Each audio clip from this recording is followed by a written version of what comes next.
Hello champion, कैसे हैं आप सब। बीपीएससी और एईडीओ दो ऐसे एग्जामिनेशन आपके सामने हैं जिसने द्वंद खड़ा करके रखा है कि बीपीएससी 71 जिनका निकल रहा है, क्योंकि आज ही ऑफिशियल की जारी हुआ है। इस ऑफिशियल की के बाद जिनका भी स्कोर ठीक ठाक आ रहा है, उनको लग रहा है उनको मेंस देना है, और सामने में एईडीओ का एग्जाम है। तो एक तरफ है बीपीएससी का 71 मेंस और एक है इसका एग्जाम जो पीटी फॉर्म में होगा।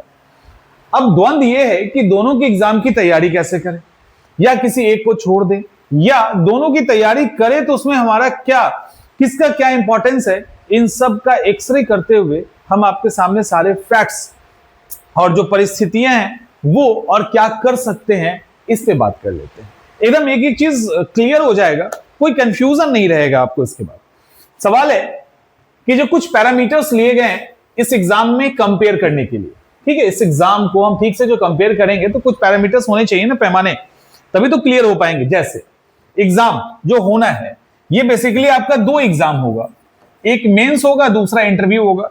लेकिन अगर इसको वन भी कहें तो कोई दिक्कत नहीं है, क्योंकि जब एग्जामिनेशन होगा तो एक ही है। अगर इसमें आपने अच्छा कर लिया तो इंटरव्यू में ऑलमोस्ट सिलेक्शन हो जाता है। तो मेन एग्जाम मेंस का है। एईडीओ में बस एक एग्जाम है और सीधा सिलेक्शन। एग्जाम पैटर्न की बात करें तो यहां सब्जेक्टिव है, यह ऑब्जेक्टिव है। नंबर ऑफ सीट्स की बात करें तो यहां 1298 1298 सीट है। सीट की बात करें तो 1298 सीट है और उधर 935। स्टूडेंट की बात करें तो यहां 15K के आसपास और यहां 18 के आसपास। उसके बाद सब्जेक्ट है। और रिस्क की बात करें तो कहीं ना कहीं यहां रिस्क कम है और यहां रिस्क अधिक है। स्टूडेंट को भी देखो और बहुत सारा चीज है। एक एक करके हम लोग अब डिटेल में आते हैं। इसके बाद टाइम मैनेजमेंट और व्हाट शुड आई डू, हमें करना क्या चाहिए, यही बात है ना। उसके बाद तो आइए एक एक चीज हम लोग डिटेल में देखते हैं कि क्या ये हमारे काम का है कि नहीं। देखो एग्जाम की बात करते हैं अगर, तो हमारा वहां पे क्या था एग्जाम को लेकर।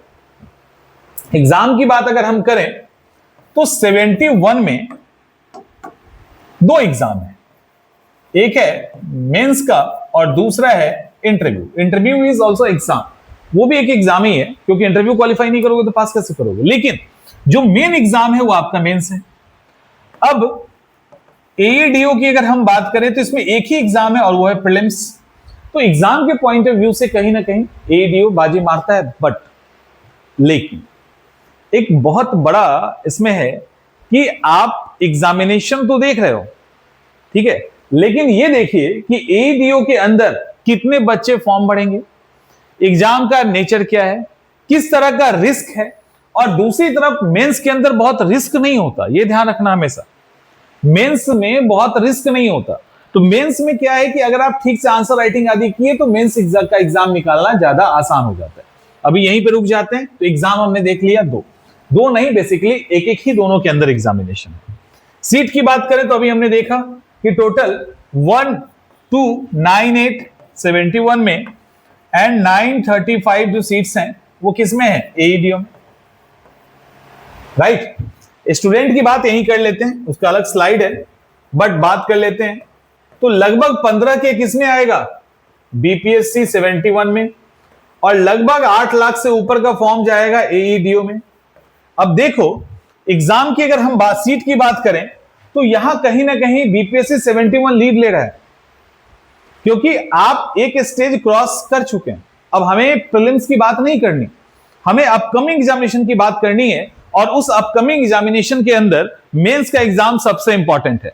तो हम दो भले बोल रहे हैं, लेकिन ये एग्जाम मेन एक ही है, इंटरव्यू। और अच्छे से मेंस अगर किसी का जाता है तो इंटरव्यू में अगर ठीक ठाक भी परफॉर्मेंस हो गया तो कोई ना कोई सीट मिल जाएगा। और अगर कोई भी सीट मिलता है तो एईडीओ से तो बेहतर ही मिलेगा, एईडीओ से तो बेहतर ही मिलेगा, ठीक है, होगा ना सर। अब सवाल ये है, और अगर हम नंबर ऑफ सीट्स की बात करें तो यहां 935 पे आपको मौका मिलेगा, यहां 1298 1300 सीट है। पोस्ट एक पर एक, जिनका प्रीलिम्स निकल गया उनकी बात हो रही है, जिनका निकलेगा, और यहां पे सीटें इतनी। तो यहां पे कहीं ना कहीं 71 बाजी मार रहा है। और जब रिजल्ट आएगा 71 का तो जितना सीट है उसके 10 गुना थोड़ा सा आगे पीछे कर दीजिए। हम अप्रोक्स लेके चलते हैं 15 के 15,000 के आसपास रिजल्ट आएगा। यहां बच्चे लगभग 8-10 लाख के आसपास, 7 लाख 8 लाख तो हो ही जाएंगे, के आसपास बढ़ेंगे बैठेंगे। अब सोचिए कि एक तरफ आपका कंपटीशन 15,000, 16,000, 14,000 के बीच में होना है और सीट कितनी है 1298, और दूसरी तरफ 8 लाख से अधिक स्टूडेंट एईडीओ के एग्जाम में बैठेंगे, तो कंपटीशन कहां मुश्किल है? मेहनत करके मेंस निकालना ज्यादा जरूरी है या फिर प्रीलिम्स? सोचना पड़ेगा ना, जिनका रिजल्ट सेफ हो रहा है। तो ये 15,000 के आसपास के बच्चे क्या करेंगे? अपने यहां पे वो ज्यादा जोर दे के एग्जाम निकाल ले या यहां पे फिर से लग जाए? तो ये एक पॉइंट है। स्टूडेंट्स की बात हमने कर लिया, यहां पे 15 के है और एक तरफ 8 लाख के आसपास होगा। चलो अब आते हैं सब्जेक्ट के बारे में, विषय के बारे में। जब आते हैं 71 की बात करेंगे तो ये क्या होगा? ये सब्जेक्टिव होगा। एईडीओ का क्या होगा? ये होगा ऑब्जेक्टिव। तो एक तरफ ये सब्जेक्टिव है, एक तरफ ऑब्जेक्टिव है। अब जब सब्जेक्टिव में आएंगे तो यहां पे आपको मालूम है पेपर 1 and 2 और एक इससे, मेन यही है जहां से स्कोर आपका आना है। बाकी हिंदी, इंग्लिश और ऑप्शनल को हम काउंट नहीं कर रहे हैं। पेपर 1 and 2 प्लस इससे, जहां से आपका मेरिट बनेगा। सब्जेक्टिव पेपर है। सब्जेक्टिव पेपर को अगर सब्जेक्टिव पेपर को आपने ठीक से तैयार कर लिया, देखो सब्जेक्टिव पेपर का दायरा हमेशा सीमित होता है, उसका दायरा कभी असीमित हो ही नहीं सकता। ऑब्जेक्टिव में आपको रुलाया जा सकता है, सब्जेक्टिव में रुलाने की रुला ही नहीं पाएगा यदि आपने आंसर राइटिंग ठीक कर लिया ना, और जो आपके सिलेबस का एक रेंज है उसके आसपास यानी सब्जेक्टिव एग्जाम की तैयारी कर ली, तो फिर आयोग चाह के भी आपको कुछ नहीं कर सकता। यदि आप आंसर राइटिंग में माहिर हैं तो वो क्या करेगा? बहुत करेगा, तो अलग अलग डायमेंशन एक क्वेश्चन में ऐड करेगा। आपके लिए कोई दिक्कत की बात नहीं, क्योंकि आपने आंसर राइटिंग सीख लिया। ठीक है, आपके लिए कोई परेशानी की बात ही नहीं है, क्योंकि आंसर राइटिंग आपने सीख लिया। तो अगर हम इस पॉइंट ऑफ व्यू से देखें तो इसको तैयार करना ज्यादा आसान है। यहां पे हमने आपको कई बार बोला था, किसी का essay plus answer writing plus DI, इन 3 पे अगर किसी का कमांड है तो उसका मेंस नहीं रुकता। बीपीएससी में मेंस नहीं रुकता। बीपीएससी के मेंस का यही तीनों पिलर है, जिसने तोड़ दिया उसका रिजल्ट पक्का है, डीआई, आंसर राइटिंग एंड एस्से। ठीक है, बस इतना ही है। अब यहां कर दिया। अब ये ऑब्जेक्टिव है, ऑब्जेक्टिव है। अब जब ऑब्जेक्टिव है एईडीओ का एग्जाम, तो फिर आप जैसे प्रीलिम्स की तैयारी करते हो उस हिसाब से आपको करना होगा। स्टैंडर्ड भले नीचे का होगा लेकिन तैयारी करना होगा। तो उस हिसाब से अगर आप देखिए तो कहीं ना कहीं यहां पे आप इससे कम परेशानी में से एग्जाम को क्रैक कर लेंगे, क्योंकि अक्सर जब हमें प्रीलिम्स के पढ़ने की आदत होती है ना, तो हम उसको हल्के में लेते हैं। हम बोलते हैं प्रीलिम्स ही तो रखना ही तो रट जाएंगे, लेकिन जिस दिन लिखना सीख गए ना, उस दिन इससे ज्यादा आसान एग्जाम आपके लिए कोई नहीं। मेंस इतना मुश्किल नहीं रहेगा। लिखना सीख गया तो मेंस मुश्किल नहीं होगा। उसके सिलेबस का दायरे को एक बार कवर कर लीजिए। लिखना सीखोगे तो ये अपने आप हो जाता है, क्योंकि लिखोगे क्या? पॉइंट्स ही ना, लिखोगे क्या? कुछ ना कुछ आपको फैक्ट्स और कॉन्सेप्ट का कॉम्बिनेशन ही बनाना पड़ेगा। तो ये यहां पे मायने रखता है। तो आपने एग्जाम का पैटर्न देख लिया, यहां एक ही पेपर है, यहां पे कई सारे पेपर हैं, वो आप देखेंगे, लेकिन यहां पे आपको कई सारे subject, history, geography, polity, economics, science, science and tech, और क्या छूट गया तो जोड़ लेना, बिहार स्पेशल, करंट अफेयर्स, इन सबको एज यूजुअल जैसे पढ़ते हो आपको मालूम ही है, वो पढ़ना पड़ेगा। आइए इधर क्या है, टाइम मैनेज करना। टाइम मैनेज करने के पहले व्हाट शुड आई डू?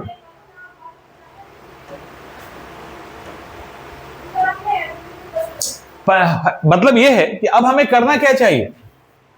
हमें क्या करना चाहिए? क्या हमें मेंस की तैयारी करनी चाहिए या एईडीओ की तैयारी करनी चाहिए? सवाल यह है। जब हम बात करेंगे बीपीएससी 71 की मेंस की, तो आपको पता है उसका जो पे स्केल है वो 7 to 6 के बीच में झूलता है। 9 आंसर 9, ठीक है, 9 to 6 के बीच में रहता है पे स्केल। और इसका जो पे स्केल है वो 5 है। किसका? एईडीओ का। लेकिन मैटर यहां पे ये करता है सरकारी नौकरी। मैटर उनके लिए जिनको लगता है कि सरकारी नौकरी करनी है, वो क्या करेंगे। अच्छा, एक और बात,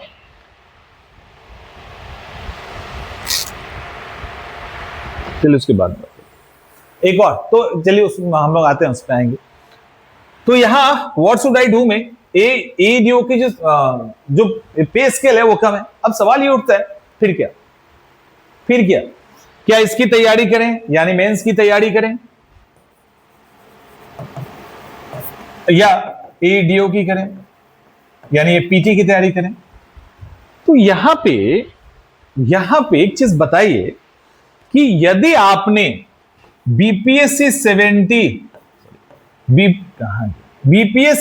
71 और सीजीएल, एसएससी आदि की तैयारी आपने की है, तो आपकी है अगर आपका इस बार बीपीएससी 71 का मेंस आप दे रहे हो, एडीओ के प्रीलिम्स के लिए सिर्फ टाइम मैनेजमेंट ही एक मैटर करता है और कुछ नहीं करता।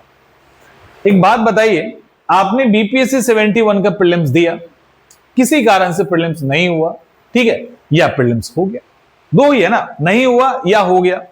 तो आप अगर अच्छा तैयारी करते तो नहीं होने और होने के बीच में बहुत बड़ा फर्क नहीं होता। मान लो कि कट ऑफ 80 जा रहा है, किसी ने 80 लाया, कोई 81 लेके आ रहा है और आप 79 ला रहे हैं या 78 लेके आ रहे हैं, तो 78 और 80 के बीच में इतना बड़ा अंतर नहीं है। ये अलग बात है कि आप रस्सी के इस पार हैं और वो रस्सी के उस पार है, तो वो विजेता है, लेकिन आप भी असफल ही हैं। रस्सी के इस पार है तो असफल है, लेकिन लिटरली देखा जाए तो बहुत दोनों के बीच में डिफरेंस नहीं है। लेकिन क्या डिफरेंस होता है वो तो समझ में आता है, तो खैर वो दूसरा कॉन्टेक्स्ट है।